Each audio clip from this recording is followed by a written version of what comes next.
Welcome to Indie Volt Livewire. It's Tuesday, and so we have another great episode lined up for you tonight. Do things a little bit different.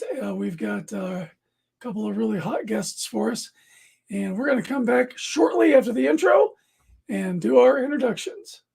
And you, sir, are you waiting to receive my limp penis? Now, get your hands off there.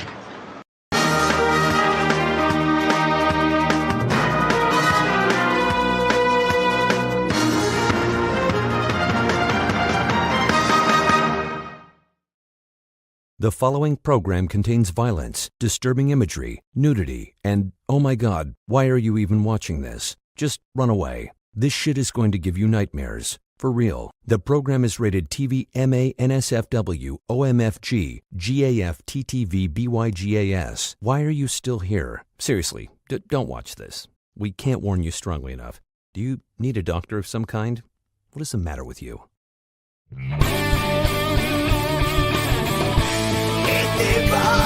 The difference is near. It's a revolt. The masses will hear. It's evolved. Let the people hear. It's evolved. The buzz starts here.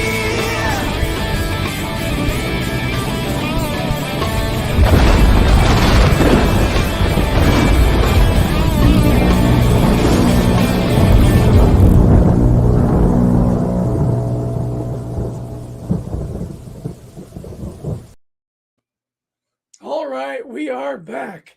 And tonight, we got two great guests. We're going to do our introductions. My name, of course, Eric Hodson, Dreaded Dinosaur, the Dreaded Dinosaur Man, creator of Dreaded Dinosaur Man on Webtoon. I've also did the Roddy Piper Kilted Avenger comic book from S Bucket Comics. Got the British Bulldog book coming up, and also working for Genuine Comics on American Bliss and a few other interesting surprises in the works. And tonight I am joined by Caleb. And how do you pronounce your last name there? It's Toussaint. Toussaint? Yep. Welcome. Tell us a little bit about yourself. Yeah, man. So I've been doing indie comics for about 6.5, 7 years. I worked in film before that for about a decade in Chicago, doing short films, feature films. And all my ideas were a little too big, and I didn't want to deal with the egos on film, so I started making comics, and I am finishing up tonight, actually, my 18th Kickstarter, and it's for a new series called The Neverland. And that's where we are. I don't know if you want me to go into all the pitch and everything, but that's kind of the intro of who I am. And cool. Well, we'll get to the comics in just a bit. Isaac, introduce yourself. Thank you. My name is Isaac Fox. I am the creator of Foxy Vacations 2022, the current Kickstarter campaign I'm doing, which is a naughty pinup book. I also created Cremisi, Pure Intent, Suck You Busted, and more on the horizon. I've worked as an English teacher on the university level. I have taught English as a foreign language. I've worked as a story writer, consultant on story writing, as well as I've written a lot of technical manuals for a lot of sports you guys might watch, but I'm prohibited by NDAs from saying who and what I did. But all right. If you're a sports fan, you've probably seen something that's I've created, you just don't know it. I've been doing indie comics for I think like 4 or 5 years, but it's only been in about a year now and 3 months that I've been doing it as an actual full-time gig, as opposed to just kind of a hobby on the side. And I've been very fortunate to work with some amazing people and enjoy the company of amazing creators and interviewers alike. So thank you for having me tonight. All right, cool. Well, thanks for being here. So for this first segment, I want to kind of ask you guys a few questions, just kind of get to know you better as creators, and then we're going to get into the books. So the first question tonight, and Caleb, we'll start with you, is what was your first experience with comics?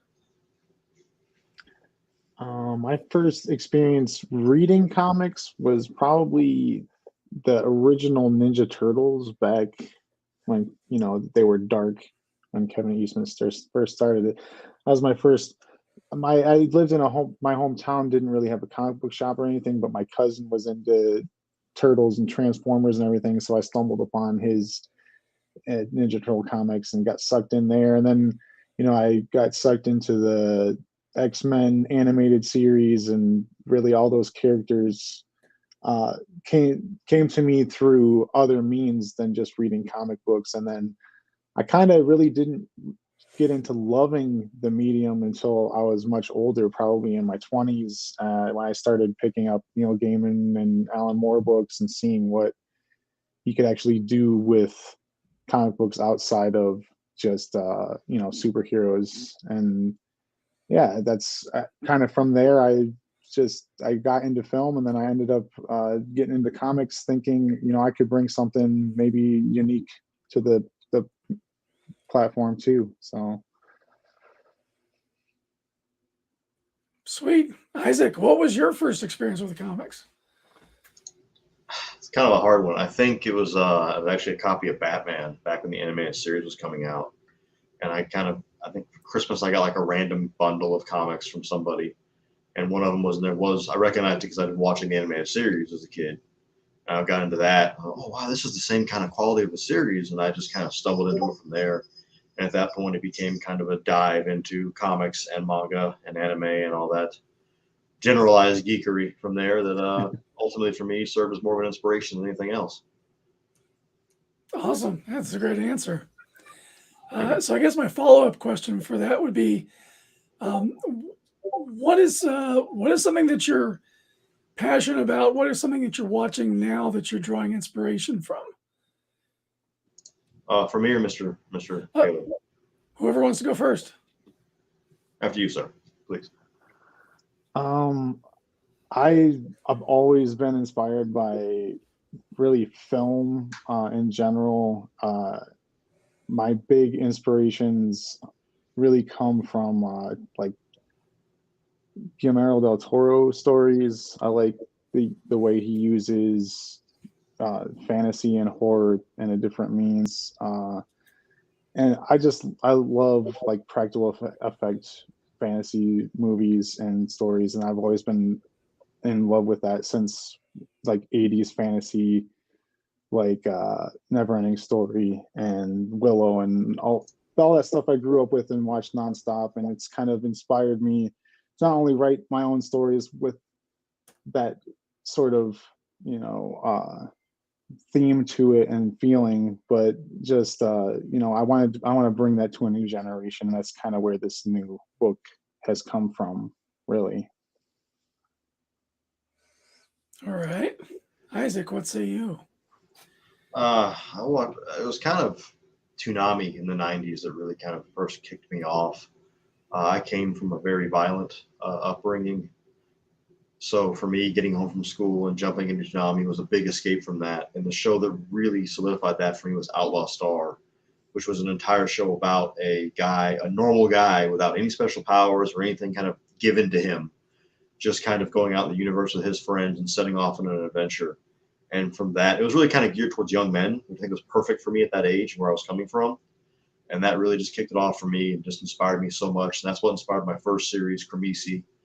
From there, I've had so many inspirations. I thought Goblin Slayer was a good one. In the World of Succubus, that was my last book I did, which is an ecchi comedy.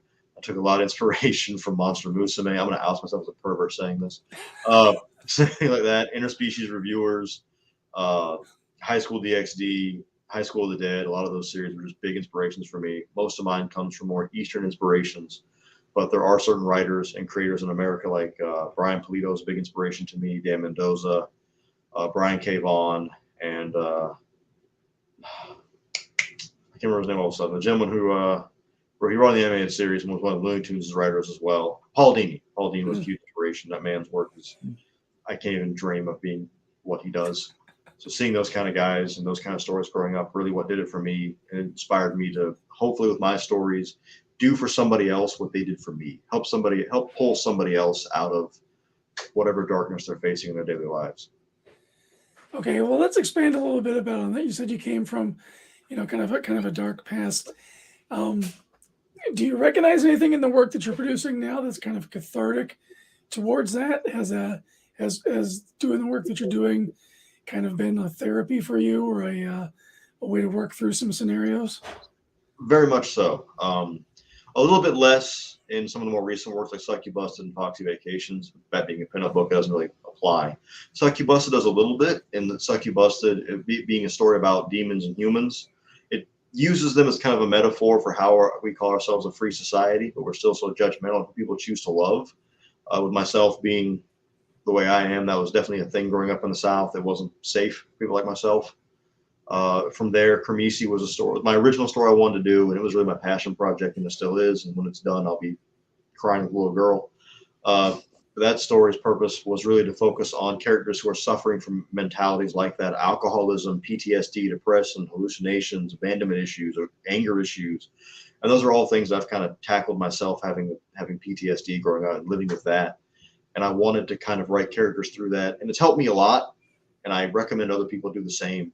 But it's my hope is that showing these characters going through these illnesses and these things to show that it doesn't define you as a person. It's not who you are, and these things can be overcome. You can beat them. It's not easy. It's going to be tough. It's painful, but it can be beaten. And that's what I want those series to do. Even if in a series it's like an ecchi comedy, like Suck You Busted, which is about sexy demon girls in the city of Jacksonville. I still want something to have a kind of message to it, even in my sillier stories like that. There needs to be some kind of underlying heart, some meat with your dish, Yeah. That's fantastic.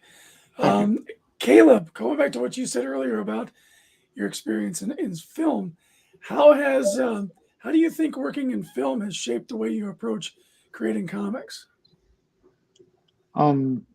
There's a few things that are vastly different and some similar. I mean, when I was writing scripts, you're writing for action, and I had to kind of shift gears and learn how to write, still framed and make it, not writing for that movement, So it was a learning process, but I think coming from film, you're dealing with so many people putting in their own egos and their own spin on the story that I didn't really want that. I wanted to have a little more control of these ideas. And, you come to comics and you're dealing with one or two, maybe a handful at the most, of artists working on this idea. And it gives you a lot more control of the idea. It lets you do what you want to do, and you're not, trying to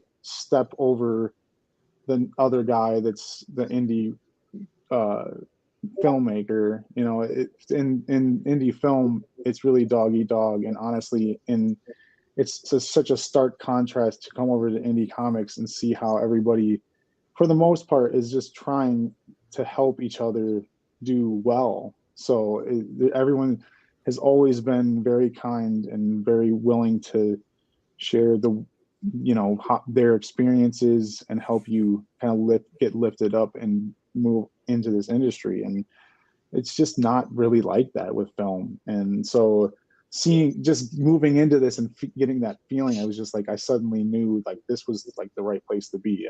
I'm with people that are like-minded, and we want to make cool stories.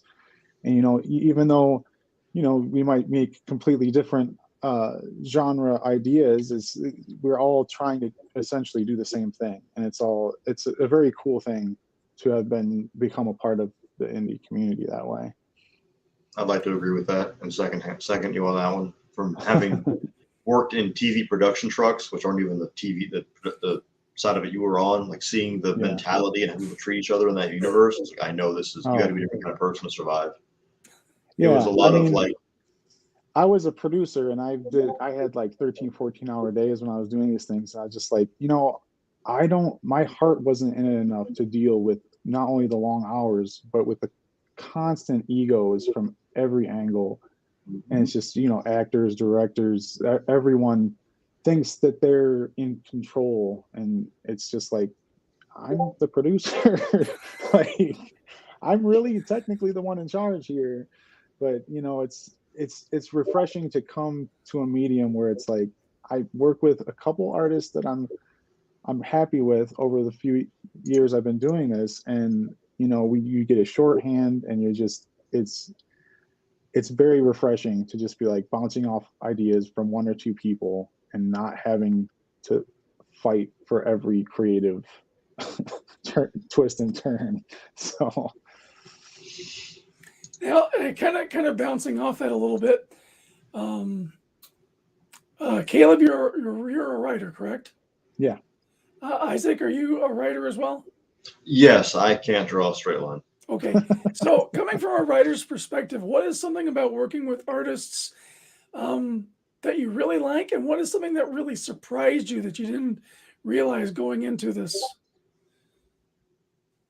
I'll take that first. So the first book I did was it's kind of a sci-fi mystery that's kind of a meditation on depression in a way. It's like a cyberpunk mystery. It's a meditation on depression. But I found an artist that I really liked her style, and you know, I was new to it, so I was writing very basic, you know, very basic structured pages, and I thought, you know, getting into it, I would just they would be able to make it look better than I thought. But you have to be careful who you're working with, because with that artist, I'm really proud of that book, but she just like took word for word and panel for panel everything that I said and made it the way that it was described.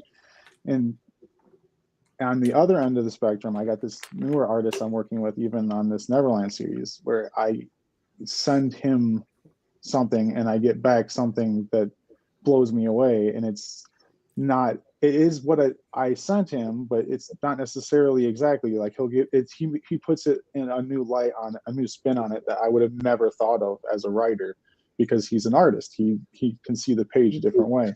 So that's something I never really expected until I worked on my World War II ghost story that I did with him, and he started sending pages back, and I was just like, this is not what I sent you, but it's amazing. And like, keep doing what you're doing.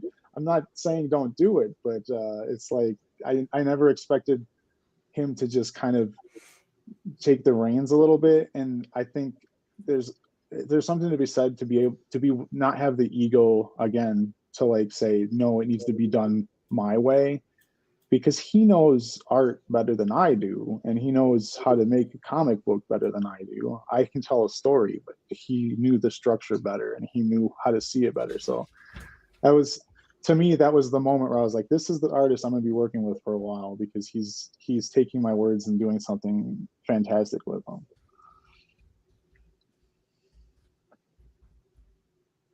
All right, Isaac, what say you? I'm gonna get in trouble saying some of these things.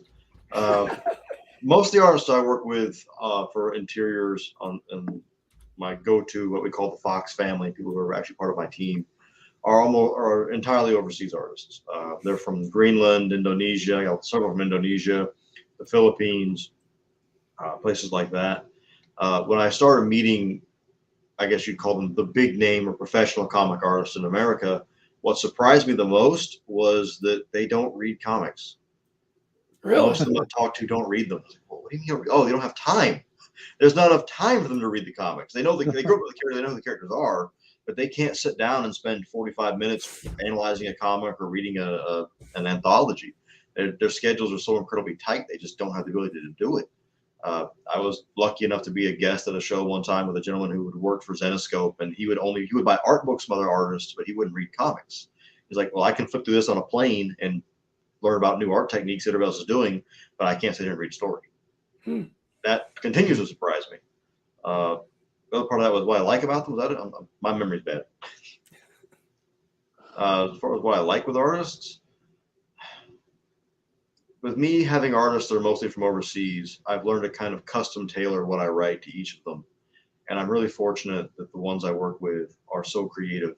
I don't think the people who actually do panel layouts get enough credit, because there is an entire art form just laying out panels on a page. Mm-hmm. It goes beyond your ability to draw something pretty or something cool. The ability to create motion. And I think a great example of this is Akira Toriyama, who did Dragon Ball Z and the Dragon Ball series. I'll be the first to say I think he's a decent writer. I don't think he's the greatest one ever. What makes that man amazing is if you look at his manga, especially in Dragon Ball, you can just feel the motion from each panel to each panel, and it flows so amazingly. And seeing that with artists has been one of my favorite things to see. And seeing when you write down a script, like, okay, I want this to happen. and then seeing it come out and you're like, oh my God, that's better than I imagined it. How did you do this? What wizardry do you employ? How many drugs did you have to do to come up with this angle? Because I need them. And that's been a very fortunate experience. There's always positive and negative experience with artists. With anybody else, you have some people who, of course, like Mr. Caleb was mentioning, who are very egotistical and think that, oh, I'm an artist, I'm the gift to the universe. Everything I touch is golden, and you're a writer, you should kiss my feet. I've met a couple of those. Sure, that's going to be in anything you ever do, but most of them really aren't like that. The majority of artists I've met were very polite. I've had the honor of working recently with, I'll give a shout out to Ryan Kincaid and Jose Varesi, who I've worked with recently, who are incredibly polite, they're incredibly professional, and they are just amazing gentlemen to work with. And they're also inspiring with how they can have this humble attitude but still do a great job. Especially, I've noticed that's really common in a lot of Asian artists, like Alan Kwa and Eric Chen and Art Germ. Those guys are so humble for what they do. It's like, you guys could just walk around acting like you're the kings of the court. You don't have to kiss your feet because you're there. But they're like, no, I just do my part. I try very hard, and I appreciate you like my work. I'm like, that's a great mentality to have. And not only do I appreciate their art, I'm inspired by their attitude. I try to reflect a little bit my own ways. But I probably fail at it, but I try. Hey, we all fail every day. It's just it's kind of like, do you pick yourself up off the ground and move on?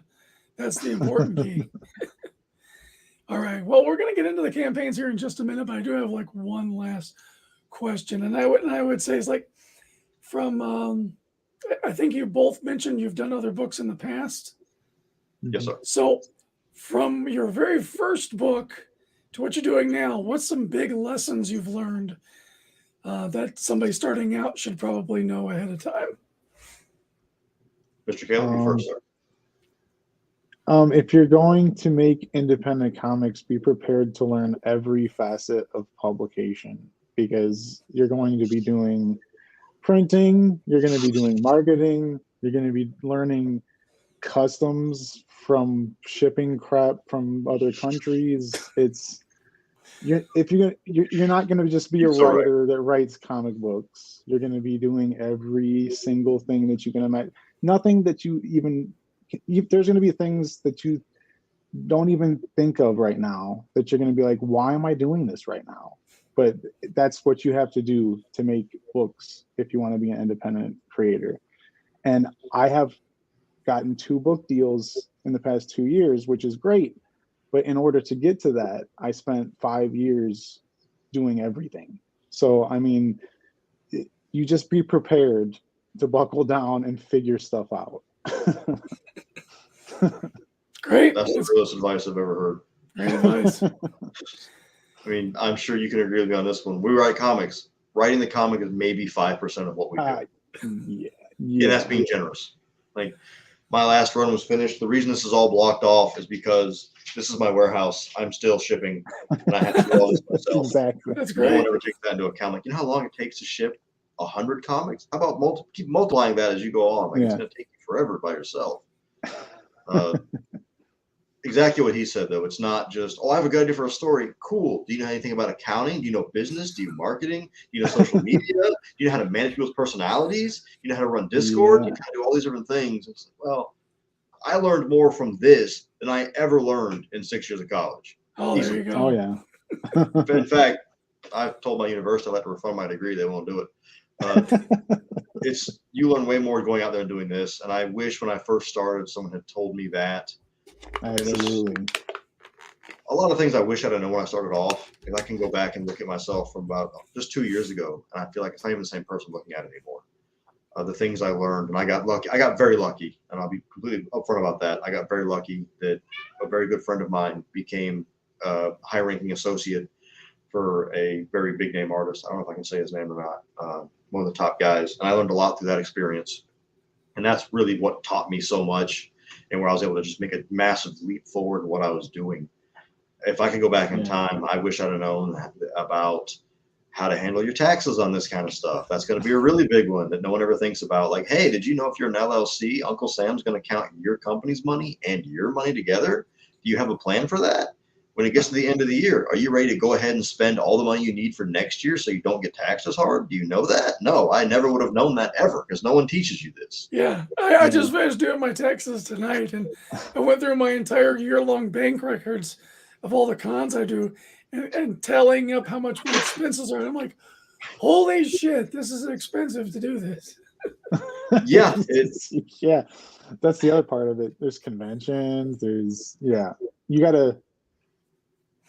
You don't realize what you're getting yourself into. That there's a reason that a lot of comic creators say if you can do something else, go do that. But if you really have to make comic books, then you can make comic books. But As Jack Kirby famously said, comics will break your heart, kid. I was at a convention one time and someone came up to me asking, he said, I want to do what you do. How do I get to this point? I said, all right. And I always kind of say this, and it sounds horribly mean, and I know it does. I don't mean it to. I'm like, all right. He had his girlfriend with. I was like, all right, cool. Do you go out with your friends? All right. Do you have hobbies? Do you drink? Do you party? Do you play video games? Is that your girlfriend? Oh, she's beautiful. Get rid of all of that. You don't have time anymore. This is now your girlfriend, your job, your life, your wife, everything. And the greatest part of that was the gentleman next to me was a guy who worked for Marvel, one of their interior artists. He leans over and goes, hey, man, I know you think he's joking. He's not. I was like, oh, God. I was half joking, but at that point, I was like, okay, yeah, no, this guy knows. Yeah, this is what it's like. You don't do anything else. And I think when the COVID kicked off, a lot of people were miserable about it. And those of us that were making comics are like, this is normal. Yeah. Staying home all the time working, this is normal. What's different about this? I already stay home all the time. What? Not much changed. We're all right with that. It just gives us more time to write other things. Yeah, it's like I was really pressed for time on the Roddy Piper book, but the lockdowns actually kind of forced me to. I couldn't do cons anymore, so I got that book done. I saved me a bunch of time. I switched the gears and wrote a one shot that I didn't even have planned because I was like, all right, I got to do something else. I can't do all the conventions I had planned. So it's what you got to do, man.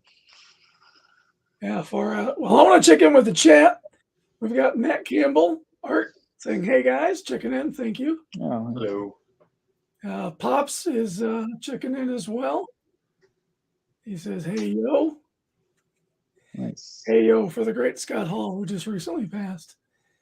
And Devil Flyer Momentum checking in, saying, hail all. All right, cool. Well, we're going to get into talking about the various things about your campaigns. And this section of the show is brought to you by Gemini Mailers. You're making a comic. These guys just talked about some of the things that they were surprised by before when they started out towards now. One of those things is shipping and receiving, sending out your books. And you need a Gemini mailer.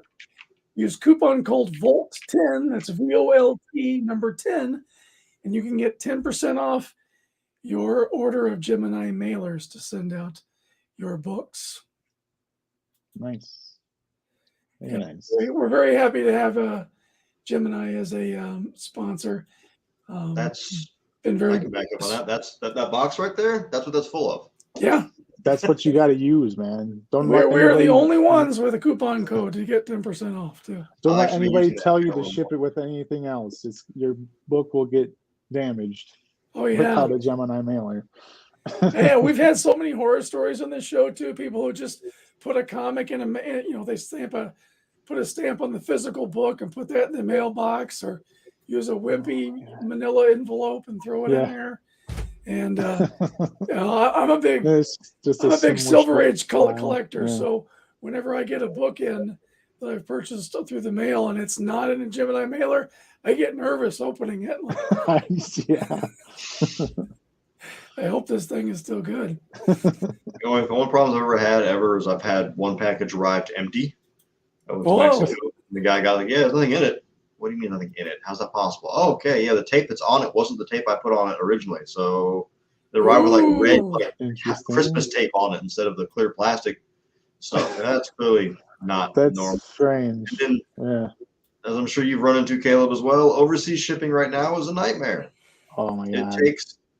I've shipped some of my internal members who are in Greenland and Europe. It's taken 3-4 months to get a package there. Just to leave America to get there. Yeah. So when you have somebody who spends a lot of money on a package, like, okay, I'm going to split this up. We're going to spend the first part of it to you now because I don't know if it's going to get there, and I don't know if I can replace this. One of my artists who I can't work with as much now, he actually is from St. Petersburg, Russia. He was just a college student who did artwork. It's really good. His package disappeared in St. Louis, and they told me we don't know where it's at. Good luck. I always have one or two international ones disappear. It's without fail. Yeah. Also, I'm going to say this on behalf of everyone who does a Kickstarter. When you fill out your surveys, please put your actual flipping name on that package. If you put Lumpmaster 20, certain countries' customs will look at that, check your address, and then not send it and send it back to us. So please That's a don't good do tip. I had that That's a too. good tip. If it comes back to us, we will charge you for shipping again because that's on you, man. I'm sorry. But Yeah. that's not – use your real name on your shipping stuff, please. Funny you said that. I just did that with somebody for my last campaign. I finally got their package back like in December. I had shipped it out in like October. Yeah. Well, it's a mess. International is a mess. Right now it's All right. Let's get into Neverland. Caleb, shall I run the video first? Or do you want to say something before it? Let me give the pitch pre. Cool. This is a standalone sequel to the original Peter Pan novel by J.M. Barrie. It's set in 2020.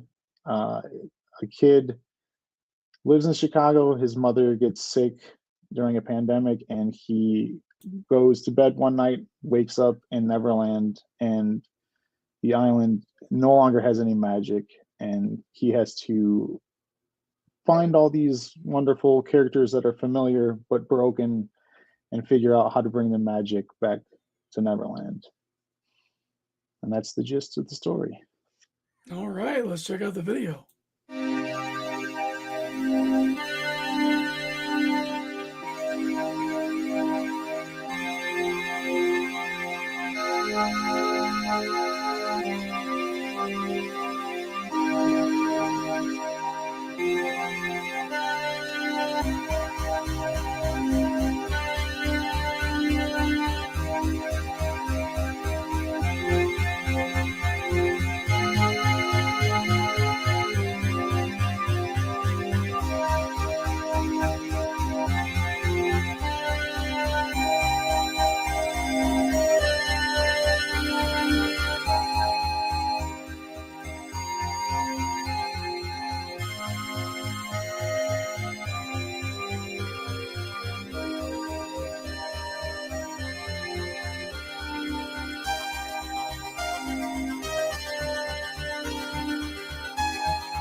Good, I can tell you worked in film. Now look, that atmosphere.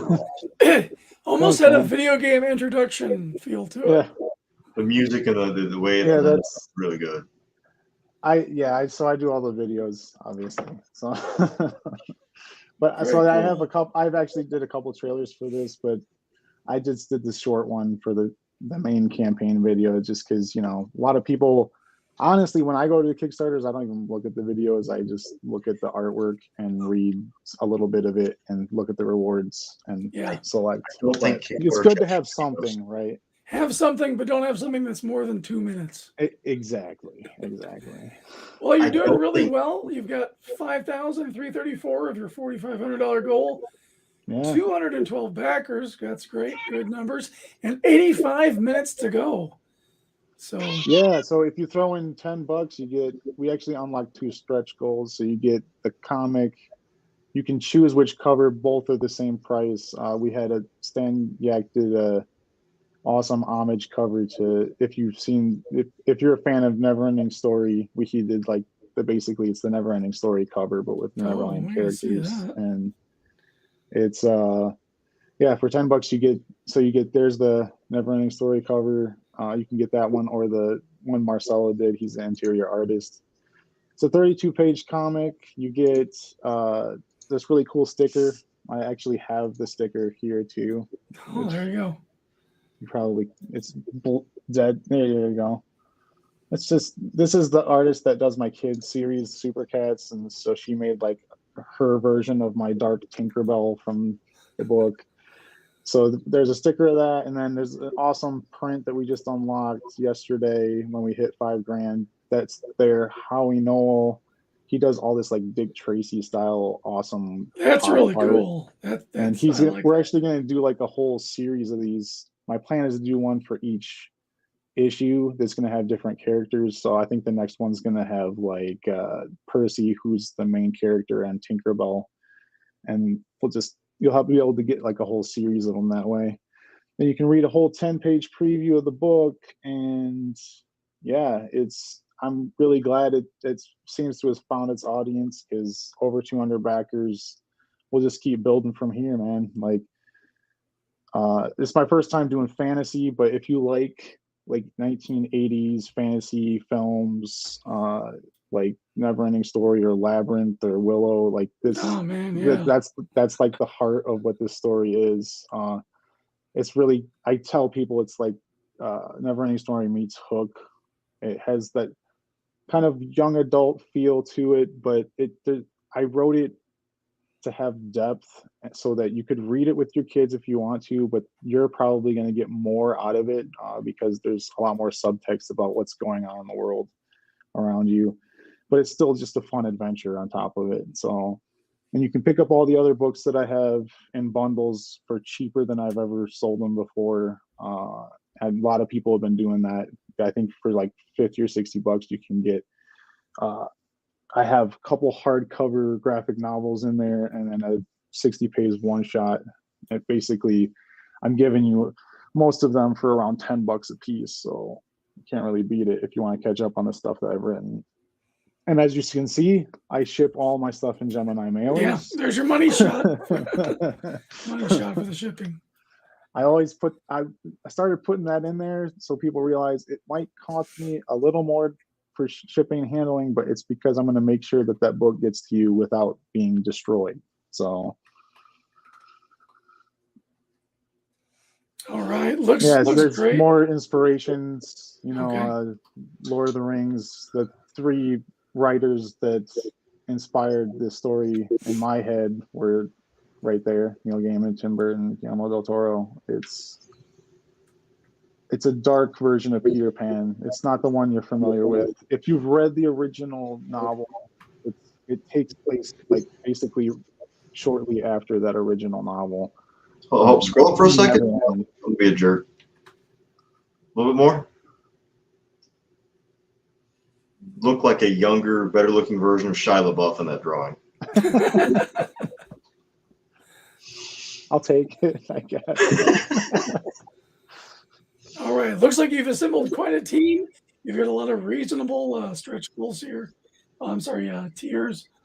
And yeah, it's cool that you're throwing in some of your previous work as well. I think it's good to do that because it gives you more exposure for your work personally, and maybe help grow your brand. So very cool, and congratulations! You're definitely funded, and then some. Yeah. And and then the beauty of this is we've raised a little extra, and it's going to go right into keeping this going. It's a 5-issue limited series.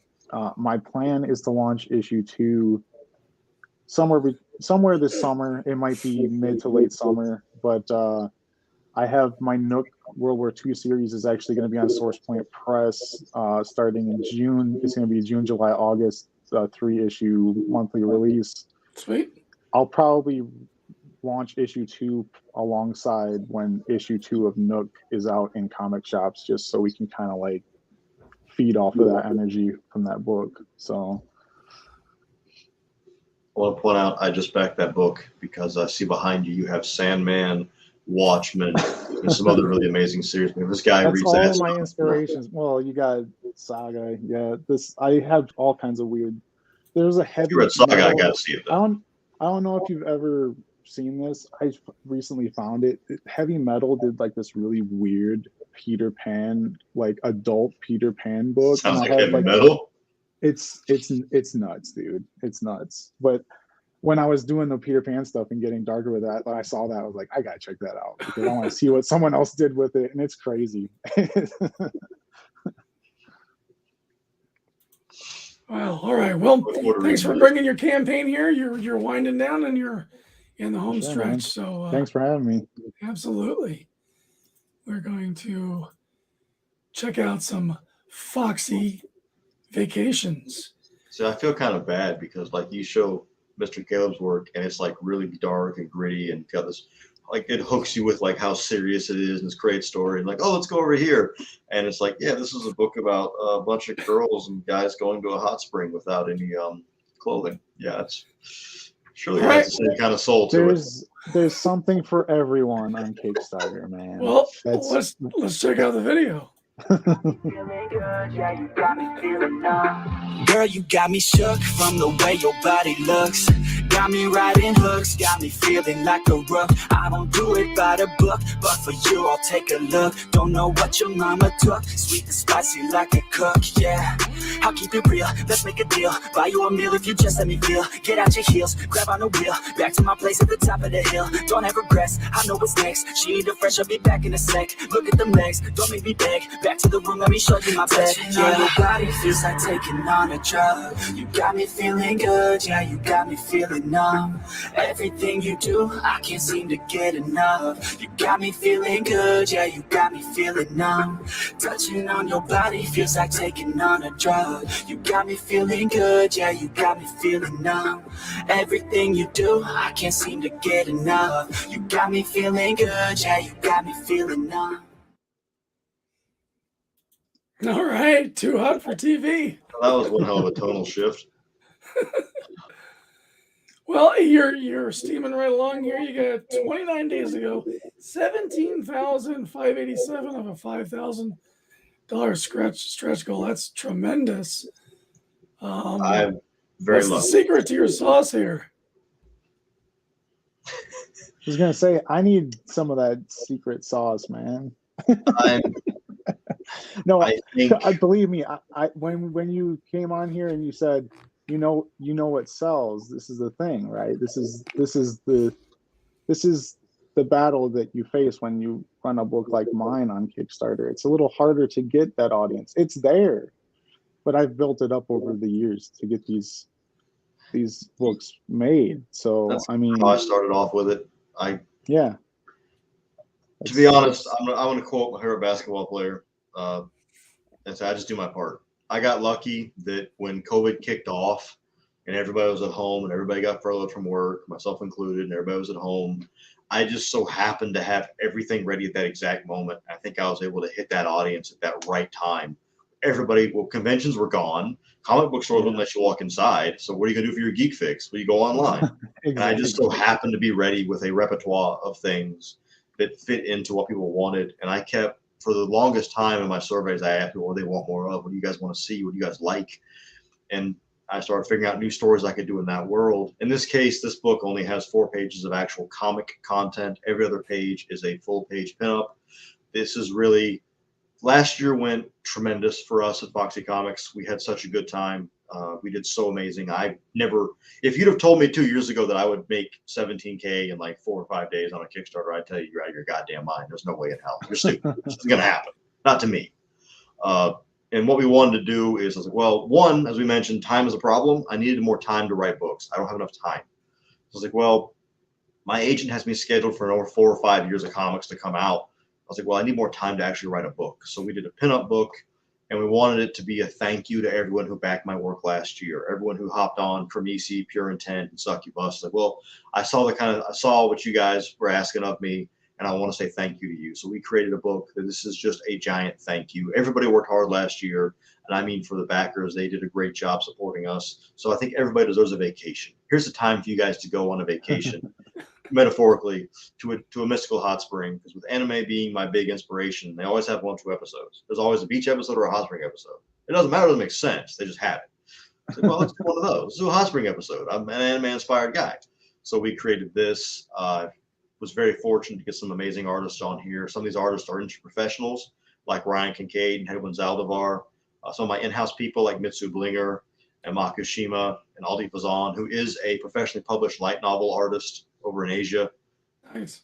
I got lucky for them, and I reached out a little bit for the first time ever, and I grabbed people who are definitely, I'll use the word H artist, but those of you who know what I'm talking about know what I'm talking about.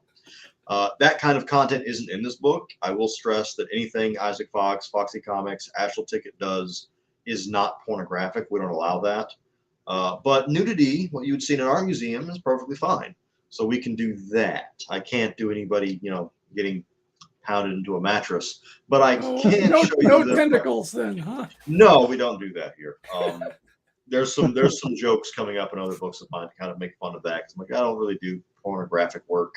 We do fan service, and we tried to with this book be a little more equal opportunity in that. There are some pages in there of some male characters. There are some female characters.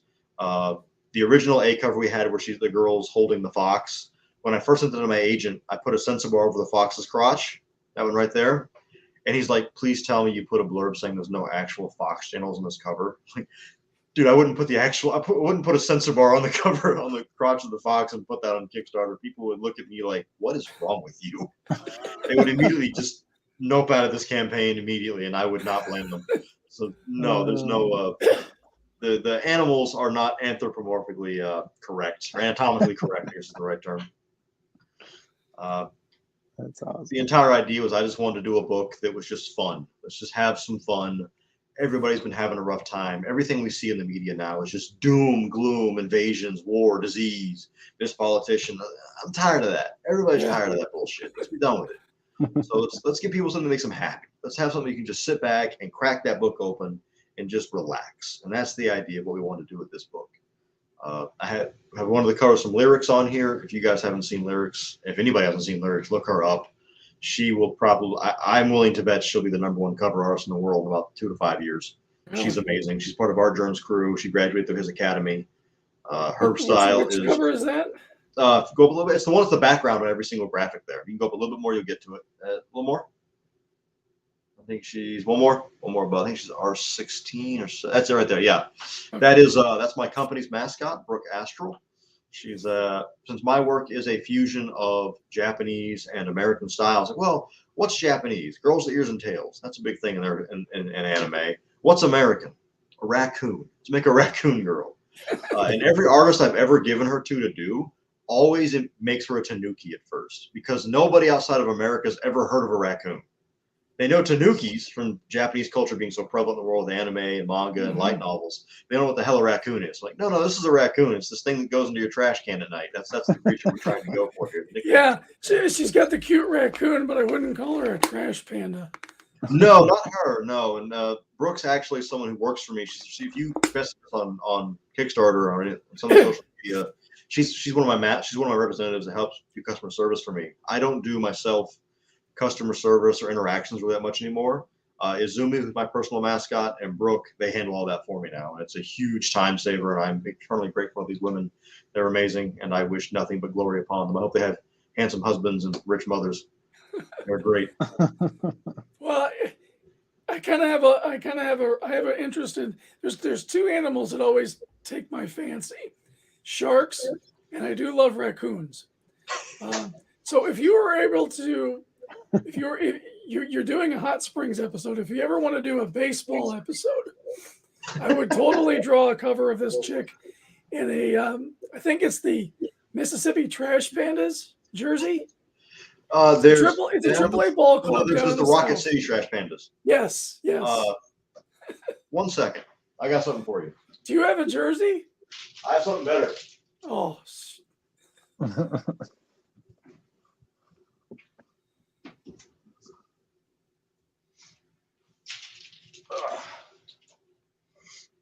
I have the half of that team. There you go. Awesome. Like a lot of minor league baseball hats. So. Oh, that's sweet. Yeah. When they announced they were moving the team and renaming it to that, I'm like, oh snap! I gotta get a jersey from that team. I just need to do one with her on it. Yeah, that'd be totally sweet. Through the same campaign, my previous books, you can get a lot of those. Suck You Busted, Pure Intent, and Cremisi. I'm done. You can get a lot of those covers from those series on there. There's some great add-ons on here. We really wanted to experiment and bring up the add-on game a little bit. I've seen things that guys who are really big, like Dan Mendoza and Polito, bring to the add-on table. I was like, I need to step up my game and do along the lines of what they do. So now, in addition to all of my previous books, you can get a digital preview of Cremisi 2 and 5, which will be coming out. 2 will come out this year. There's a rebirth. When I first went to Kickstarter, when I first started this, I had no idea what the hell I was doing. Issue 1 and 2 were bundled together as kind of a exclusive to that one campaign. So they've never had their own individual releases. I released issue 1 last year. That was the first time I ever did really well on Kickstarter, and I'm still in awe of that. Issue 2 for Cremisi, I've been saving for a rebirth campaign. That'll come after this one later this year. I wanted to do 4 books this year. I was ready for it. But then we found out that there's a global paper shortage, and it took me 4 months to get this book printed. The one right there. It took me 4 months to get it, and I just now can start shipping it because of that. So, well, with us being unable to get the resources necessary to put out a lot of these books, I can limit it to 3 this year. Unfortunately, it's beyond me to be able to do that with the supplies just taking months at a time to get. We do have several mascot characters. One of our mascots, that's Benny Blinger. She represents Mitsu Blinger, who is my artist and daughter. She's amazing. She does the interior pages on that. She's also the interior on the Suck You Busted series. We did first time ever, we did acrylic standees. They're kind of like this. This is not my character. This is Venti from Genshin Impact. We're doing some of those this time. They're actually one of my most popular add-ons. So we get those made and ship those out.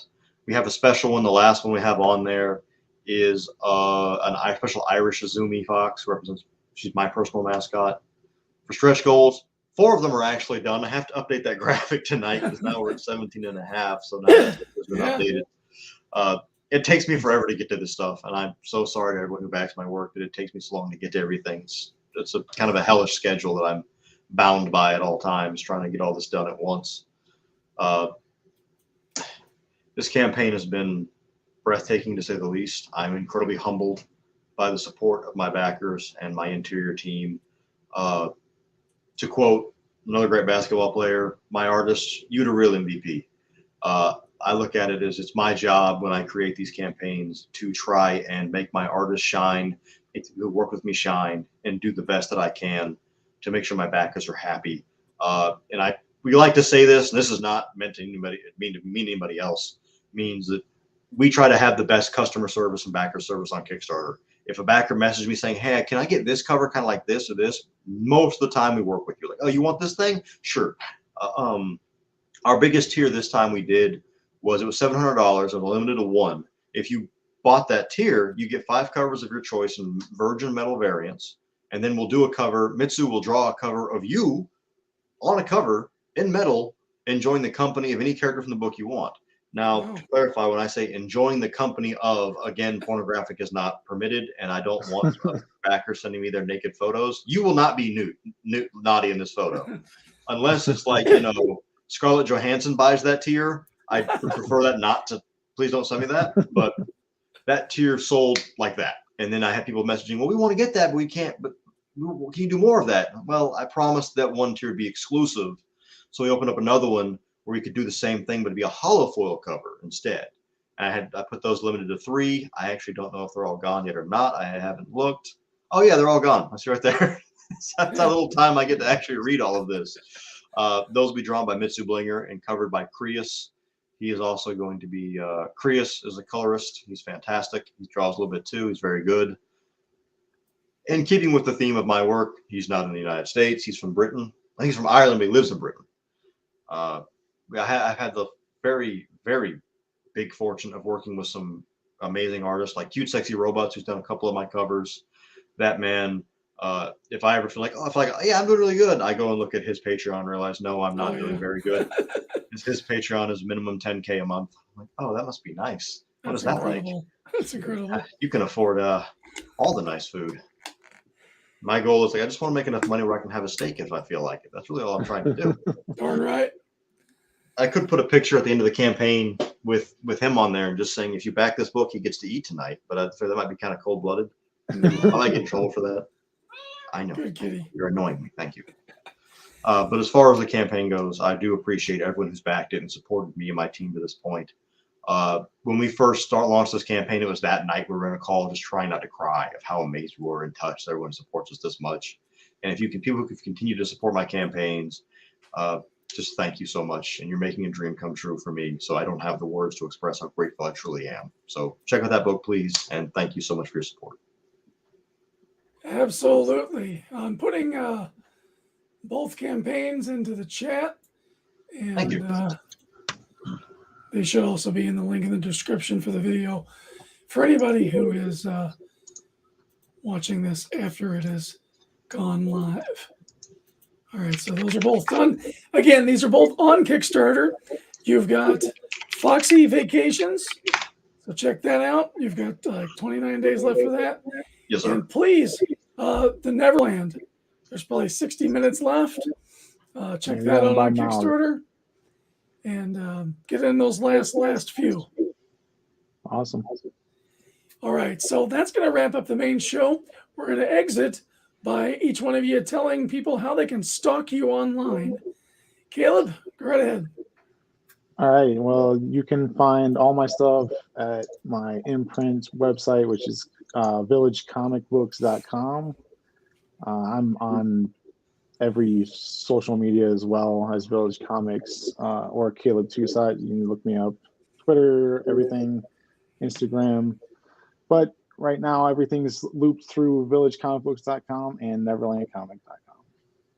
Great. Isaac, same to you. How can people stalk you? Our website is foxycomics.com with 2 X's, not 3, because it's not that kind of website. So there are some naughty covers on there, but it's not that kind of website, I promise. Other than that, Isaac Fox Comics and Art on Instagram, Facebook, and Twitter.